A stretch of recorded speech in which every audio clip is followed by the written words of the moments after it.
Большой, удобный, комфортный и просто красивый салон.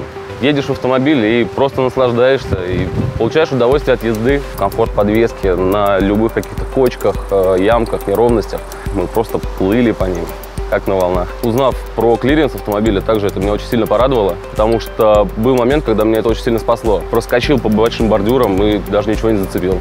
После сильного снегопада, когда на дорогах появляются здоровенные сугробы, автомобиль без каких-либо проблем может по ним проехать, объехать. Все проходило просто идеально. Для меня было удивительно, что у настолько длинного седана он может быть настолько маневренный в городе. Без проблем где-то припарковаться, остановиться, встать. Не каждый автомобиль может этим похвастаться.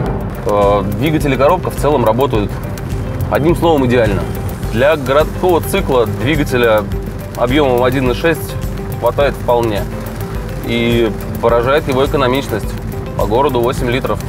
У меня на автомобиле стоит автозапуск, и что очень удобно и комфортно, когда я из дома просто могу спокойно завести машину, я уже сажусь в прогретый, теплый автомобиль. У меня не замерзают дворники, потому что снизу стоит полосочка с подогревом. И я просто спокойно сажусь в автомобиль и могу ехать на работу.